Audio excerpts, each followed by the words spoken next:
तेनाली और रसगुल्ले की जड़। एक बार एक ईरानी व्यापारी महाराज कृष्णदेव राय के दरबार में आया। वह महाराज के लिए ढेर सारी भेंट लेकर आया था। महाराज खुश हो गए। उन्होंने भी अपनी तरफ से मेहमान नवाजी में कोई कसर नहीं छोड़ी। सेवक से कहकर उन्होंने ईरानी व्यापारी के रहने की शानदार व्यवस्था करवाई। उसके लिए एक से बढ़कर एक पकवान परोसने को कहा। सेवक भी महाराज की आज्ञा के पालन में जुट गए। एक दिन खाने के बाद सेवकों ने ईरानी व्यापारी को मीठे में रसगुल्ला परोसा।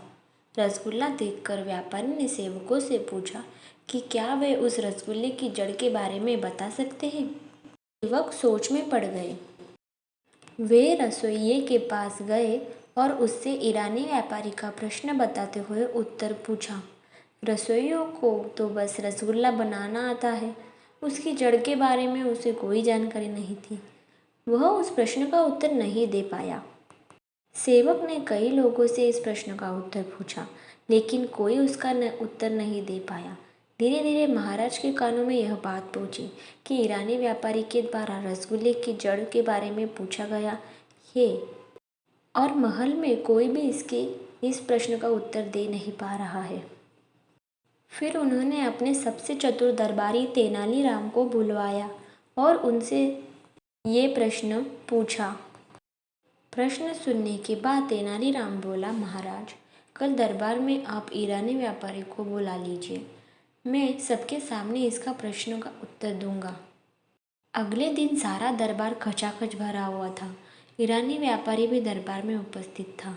तेनालीराम जब दरबार में आया तो अपने हाथ में एक कटोरा लिए हुआ था जो मलमल के कपड़े में ढका हुआ था। महाराज ने पूछा, तेनालीराम, क्या तुम रसगुल्ले की जड़ के बारे में पता कर आए? तेनाली बोला, जी महाराज, मैं इस कटोरे में रसगुल्ले की जड़ लेकर आया हूँ। कहते हुए तेनालीराम ने कटोरे के ऊपर से मलमल का कपड़ा हटा दिया।